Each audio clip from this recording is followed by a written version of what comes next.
All right, welcome everybody to the December 14th Budget Committee meeting. We have some important work to do today, and so I appreciate everybody's attendance. It looks like we have all members of the committee here with the exception of Councillor Parmar, who unfortunately has a last minute and unavoidable scheduling of a medical appointment, which precludes her from joining us today, but we look forward to her returning to us. Are there any declarations of pecuniary interest? I see none. There are no consent items or confidential consent items.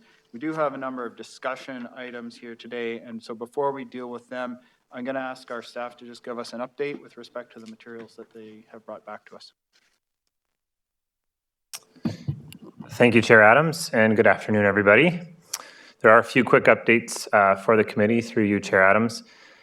First, as you'll see in the staff report, the region's rate has been updated from 2.2% to 2.16%, as we were able to get the extra decimal spot from them. And this brings the overall increase before any considerations today to 1.76%, instead of the 1.77% I had previously updated the committee on. The next item is also in the staff report, and it pertains to the assessment growth. With the updated figures that we have from MPAC, our assessment growth is actually 1.44%, which works out to $947,900 in additional growth. Our past practice has been to align the assessment growth recognized in the budget with the growth impacts of the current year, and any difference be transferred to the tax stabilization reserve to be used in future years when there are additional growth impacts. However, it does remain available as a tool or lever in the current year for us to use. And finally, at the last committee meeting, staff were asked to come back with options to reduce the overall increase to 1.60%. And Appendix F lists two items that, when taken together, would reduce the increase to 1.57% overall. The first item is the removal of 4 permanent mobile compliance officers, which were included as a service enhancement in the 2022 budget. Removing this will result in a reduction of $480,000 to the tax levy. And the second item is for $500,000 in recognition of the anticipated savings to be identified through efficiency review work in facilities and recreation over the 2022 to 2024 period. And that's everything I have for you. Okay, before we deal with the items that are before us, are there any questions of staff? Okay, I don't see any. So members of the committee, we have before us items 5.1 through 5.7. And what I'd like to propose is that we move that items 5.2 to 5.7 be received by the Budget Committee and that the recommendations be considered as part of Appendix A to the main report. And so you have before you a draft recommendation that incorporates those things, and we can deal with that as part of 5.1. Could I get a mover to receive items 5.2 to 5.7? Thank you, Councillor Knoll. Are any dissent? I see none, so that's carried. So we've now dealt with items 5.2 to 5.7 simply by receiving them. And now, members of the committee, what I'd like to do is put in front of you a draft recommendation as a starting point for the discussion, and that is a Word document that has been circulated to you as a starting point. If we can put that up on the screen, I think that would be helpful. And so what ultimately we'll be looking for is a motion that the staff report dated December 7th, 2021, entitled 2022 Operating and Capital Budget Deliberations from the Finance Department be received, and 2, that the recommendations contained in Appendix A as revised below be approved. And so this would be the materials that would go underneath that. So as a starting point, I see Mayor Burton, would you move that motion including the revised Appendix A?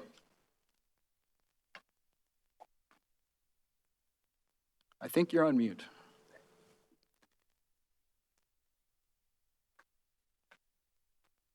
I'm going to ask you to unmute.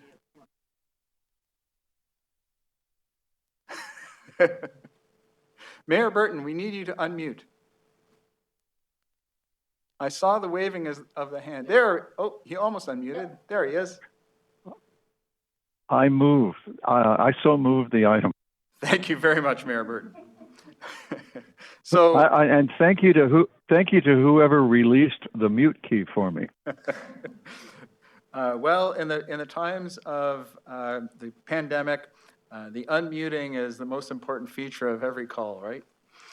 So for clarity, I want to make sure that Not only everybody who's joining us in the meeting here, but anybody who might be listening in the public knows what's included in the draft, and that's now been moved for the committee. And that is that the 2022 recommended operating budget as presented in the 22 budget and business plans document be approved, subject to the following adjustments. And so please bear with me. I'm going to read through it all. It's a bit lengthy, but I think it's important to put it in the public record. A, that an increase to the Heritage Grant Program annual budget from $90,000 to $120,000 be approved. B, that the 2022 Budget Committee approve the following service level improvements for the town's bulk loose leaf collection program commencing in 2022. 1, provide bulk loose leaf collection service to areas, roadways adjacent to mature woodlots. 2, provide bulk loose leaf collection to areas with increasing service levels based on the following area age matrix. 1, area age 25 years and up, initial 1 service pass provided. 2, area age 40 years and up, additional 2nd service pass provided. 3, area age 60 years and up, full 3 pass service provided. 3, removal of the spring loose leaf collection program in favor of an ad hoc spring pickup if and when the fall program service level is not met. 4, increased communications and marketing efforts. C, that $2,300 be added to the 2022 operating budget as set out within the November 16th, 2021 staff report entitled Bulk Loose Leaf Collection Program, Proposed Improvements to Support the Proposed Service Level Change. D, that $225,000 net be added to the 22 operating budget for the operation of 14 automated speed enforcement cameras for a 6-month period in 2022 based on an annualized cost of $470,000. E, that $260,000 be added to the 2022 operating budget for additional staff resources for a 2-year period to support the neighborhood traffic safety program. F, that $50,000 be added to the 2022 operating budget for communications to support the neighborhood traffic safety program. G, that the commercial recovery initiative be extended to December 31st, 2022. H, that the permit fees for approvals and use of town lands associated with the commercial recovery initiative be waived for 2022, and that the revenue shortfall be funded in the same manner as the town's other COVID impacts. I, that the winter recreation strategy for the 2021 to 2022 season be approved. J, that $352,900 for the winter recreation strategy be added to the 2022 operating budget and be funded in the same manner as the town's other COVID impacts. K, that the 4 permanent mobile compliance officers included in the 2022 budget be removed, resulting in a $480,000 reduction, and that staff report back on COVID impacts and service level standards in 2022 for municipal enforcement, including in parks, and any staffing implications as a result of their findings. L, that $500,000 be transferred from the tax stabilization reserve in recognition of the anticipated savings to be identified through efficiency review work in facilities and recreation over the 2022 to 2024 period. And M, that an additional $947,900 of assessment growth expected to be 1.44% be used to fund the operating budget. 2, that the 2022 recommended capital budget, as presented in the 2022 budget and business plans document, be approved, subject to the following adjustments. A, that $50,000 be added to the 2022 capital budget for speed studies to be conducted in the neighborhood 40-kilometer-hour zones with funding provided from the capital reserve. B, that $20,000 be added to the 2022 capital budget for the implementation of the 11 community safety zones approved by council on October 18th, 2021, with funding provided from the capital reserve. C, that $100,000 be added to the 2022 capital budget for data collection and monitoring to support the neighborhood traffic safety program, with funding provided from the capital reserve. D, that $40,000 be added to the 2022 capital budget for the traffic safety analysis software pilot, with funding provided from the capital reserve. E, that $500,000 be added to the 2022 capital budget, which combined with the $500,000 in the existing project number 53411-801 traffic signal construction program, will provide $1 million for the installation of 20 pedestrian crossovers in 2022, with funding provided from the capital reserve.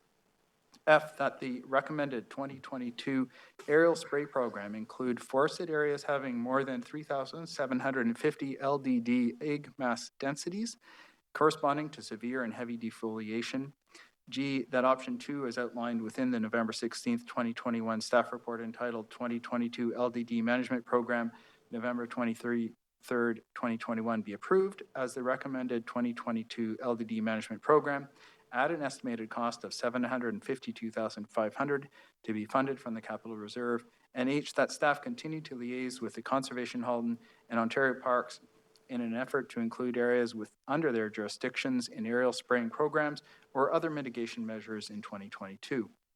3, that the Town of Oakville 2022 net levy request of $222,136,800 be approved, resulting in a 1.67% increase in the town share of the residential property tax bill, representing an approximate 1.50% overall residential tax rate increase, and that the treasurer be authorized to confirm and adjust these amounts if required prior to council's approval of the budget on December 20th, 2021.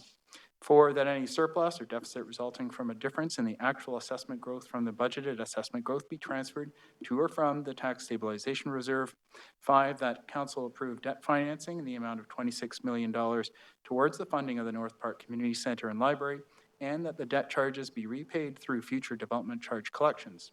6, that the rates and fees established in the rates and fees schedule attached as Appendix A to the November 9th, 2021 report from the Finance Department be approved for implementation on January 1st, 2022. 7, that amendments to existing bylaws containing fees be presented directly to Council for approval as required.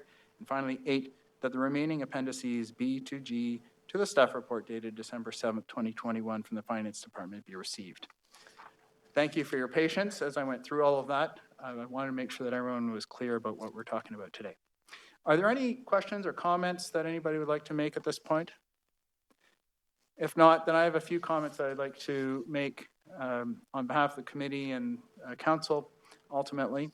I will speak further to it at council, but first of all, I'd like to thank all of our staff for the immense amount of work that they've done towards this goal of getting a budget passed this year. It's not been an easy year. It's been a difficult year for everybody, including our finance staff, as they've tried to make good estimates about what's coming forward to us and predictions about the future. The budget that we're looking at passing is a responsible budget that makes very sound choices for both next year and into the future.